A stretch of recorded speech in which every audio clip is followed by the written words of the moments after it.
बिस्मिल्लाहिर्रहमानिर्रहीम। या अय्युहल्लज़ीना आमनू कूनू क़व्वामीना लिल्लाहि शुहदाअ बिल क़िस्त। ये सूरह माइदा की आयत है जिसमें कूनू क़व्वामीना लिल्लाहि शुहदाअ बिल क़िस्त, इन अल्फाज के साथ अल्लाह ताला ने हमें हक़ बात की गवाही देने का हुक्म दिया है। यही आयत पीछे सूरह निसा के अंदर भी गुज़र गई है। वहाँ पर थोड़ा सा लफ्ज़ों का फ़र्क है। यहाँ पर लिल्लाहि शुहदाअ बिल क़िस्त है, वहाँ पर बिल क़िस्ति शुहदाअ लिल्लाह, इसके बिल्कुल बरक्स है। यहाँ पर लफ्ज़ अल्लाह को पहले ज़िक्र किया है और क़िस्त इंसाफ को बाद में ज़िक्र किया है। और सूरह निसा के अंदर बिल क़िस्त को पहले ज़िक्र किया है और लिल्लाह के लफ्ज़ को आखिर में ज़िक्र किया है। ये थोड़ा सा फ़र्क है।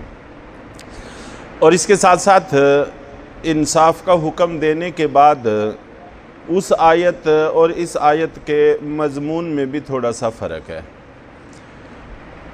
आम तौर पर जब भी इंसान बेइंसाफ़ी से काम लेता है और झूठी गवाही देता है तो दो मकसदों में से कोई एक मकसद होता है। या तो उसकी अपनी ज़ात का मामला होता है या उसके अजीज़ व अक़ारब, दोस्त अहबाब, बरादरी और कौम का मामला होता है, तो उनकी रायत की वजह से गलत बयानी से काम लेता है। और बसा औक़ात ऐसा होता है कि दोनों फ़रीक़ों में से एक इसका दुश्मन होता है, जिससे इसको मुखालफत होती है, अदावत होती है। तो उस अदावत, मुखालफत और दुश्मनी की वजह से इंसान गलत बयानी से काम लेता है ताकि वो फंसें, उन पर उनको सज़ा मिले। तो दोनों आयतों के अंदर अल्लाह ताला ने सूरह निसा में एक उन्वान को ज़िक्र किया है और इस सूरत में दूसरे उन्वान को ज़िक्र किया है। चुनांचे सूरह निसा के अंदर ये कहकर कि गवाहियाँ अल्लाह की खातर दिया करो, इंसाफ के मुताबिक दिया करो, ये ज़िक्र करने के बाद फ़रमाया वलौ अला अनफुसिकुम अविल वालिदैन वल अक़रबीन, कि अगरचे वो गवाहियाँ तुम्हारे अपने ख़िलाफ़ हों या तुम्हारे वालिदैन के ख़िलाफ़ हों या करीबी रिश्तेदारों के ख़िलाफ़ हों, यानी अपनाइयत तुम्हें बेइंसाफ़ी पर मजबूर न करे, वहाँ पर ये मज़मून है।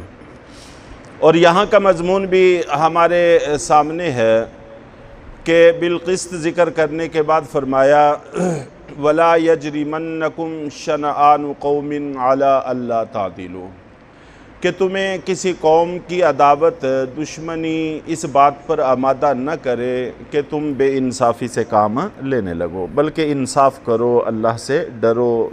अल्लाह से डरना ये अच्छी बात है। और ज़ाहिर है कि अल्लाह ताला एक लफ्ज़ को पहले, एक लफ्ज़ को बाद में ज़िक्र करते हैं, दूसरी जगह उसके बरक्स करते हैं। अल्लाह का कलाम है और अल्लाह ताला की इसमें क्या हिकमतें, क्या मसलहतें हो सकती हैं, इसमें कौन कौन से निकात और कौन कौन से इल्मी बातें हो सकती हैं, ये अल्लाह बेहतर जानते हैं, अल्लाह के रसूल बेहतर जानते हैं।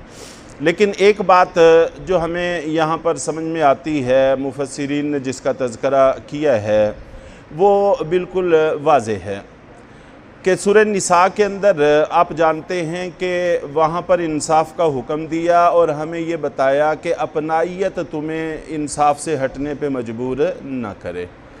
तो बिलक़िस्त के लफ्ज़ को पहले ज़िक्र किया है, लिल्लाह के लफ्ज़ को बाद में ज़िक्र किया है। वैसे तो कोई भी लफ्ज़ पहले हो बाद में हो, नतीजा तो एक ही है। जो बंदा अल्लाह के लिए खड़ा होता है वो इंसाफ भी कायम करता है, और जो इंसाफ कायम करने के लिए खड़ा होता है वो यकीनन अल्लाह के लिए खड़ा होता है। इन दोनों चीज़ों के दरमियान में कोई तज़ाद नहीं है, बल्कि एक दूसरे से जुड़े हुए हैं।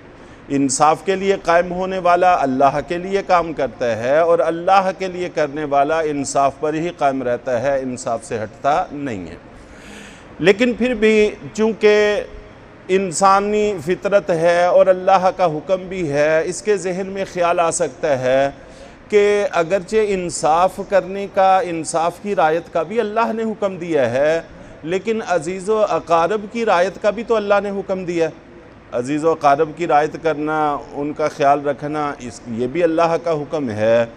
तो बिलक़िस्त का लफ्ज़ पहले ज़िक्र करके बताया है अल्लाह ताला ने कि इंसाफ के मद्दे मुकाबल अपनों की रायत, ये कोई अल्लाह का हुक्म नहीं है, बल्कि इंसाफ मुक़द्दम होगा। इसमें अगर नुकसान अपनों को पहुंचता है तो कोई हरज की बात नहीं है, इसमें अल्लाह के किसी हुक्म की कोई मुखालफत नहीं है। और दूसरी आयत में जहाँ पर दुश्मनों के साथ, बेगानों के साथ इंसाफ का हुक्म दिया, वहाँ पर लफ्ज़ लिल्लाह, अल्लाह का लफ्ज़ पहले ज़िक्र करके हमारे जज्बात पर काबू डालने की तरफ कोशिश की गई है। इंसानी फितरत है, ये हमेशा अपने मुखालिफ के ख़िलाफ़ जाता है, तो लफ्ज़ अल्लाह ने अपना नाम ज़िक्र करके हमारे उन जज्बात को दबाया है कि ऐसा ना हो कि तुम जज्बात की रो में बहकर बेइंसाफ़ी पे उतर जाओ। अल्लाह के लिए खड़े हो, इसलिए अल्लाह के हुक्म के मुताबिक चलो, और ये अल्लाह के हुक्म के मुताबिक चलना तुम्हें किसी जज्बात में बहने की तरफ न ले जाए, बल्कि अल्लाह के हुक्म के मुताबिक फ़ैसला करो।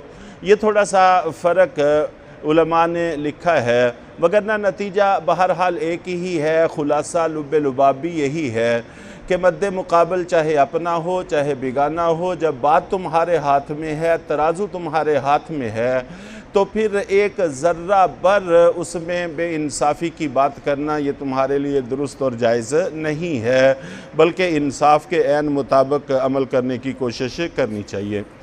और कुरान पाक में, जैसा कि मैंने कल भी अर्ज़ किया था, कि और जगहों पर भी अल्लाह ताला ने इंसाफ का हुक्म दिया है और हमें इंसाफ के मुताबिक गवाही देने का हुक्म दिया है, और हक़ गवाही को छुपाने से हमें मना किया है। वला तक्तुमु शहादा वमन यक्तुमहा फ़इन्नहु आसिमुन क़ल्बु, के शहादत को छुपाया न करो, और जो शख्स शहादत को छुपाता है तो बड़े गुनाह का इर्तिकाब करता है। आम तौर पर हमारा माहौल ऐसा बन गया है, और शरीफ आदमी गवाही देने से इसीलिए घबराता है कि बार बार की तफ्तीश, बार बार के अदालतों के चक्कर और बार बार की ये परेशानी, उलझाओ, ये बाद में हमारी ज़िंदगी के अंदर बहुत बड़े मसाइल खड़े कर देता है। इसलिए शरीफ आदमी इस चक्कर में पड़ने की बजाय मौके से हटने की कोशिश करता है। तो इसलिए अल्लाह ताला ने कुरान पाक में ये भी फरमाया, वला युज़ार कातिबुं वला शहीद, कि अगर तुम आपस में किसी से तहरीर लिखवाते हो, दो फरीक हैं, किसी से तहरीर लिखवा ली, अब उस तहरीर लिखने वाले को किसी मुसीबत में डाल के रखो, ऐसा ना किया करो, उसको बाद में दुख और तकलीफ़ ना पहुंचाया करो। इसी तरह अगर किसी ने गवाही दे दी है, अब सारी उम्र के लिए उसकी सर पर कोई मुसीबत खड़ी हो जाए, ऐसा ना किया करो।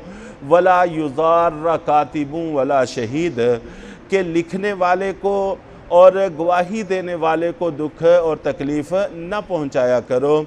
चुनाचे इस्लामी निज़ाम के मुताबिक अगर हम चलें और इनको पूरा तहफ़्फ़ुज़ हासिल हो, तो यकीनन ये सही गवाहियाँ ही इंसाफ की बुनियाद हैं। अगर सही गवाही होगी तो इंसाफ हो सकेगा, अगर गवाही ही में गड़बड़ है तो इंसाफ इस पर कायम नहीं हो सकता। अल्लाह ताला हम सब को कुरान पाक की हिदायत पर अमल करने की तौफ़ीक़ अता फ़रमाए।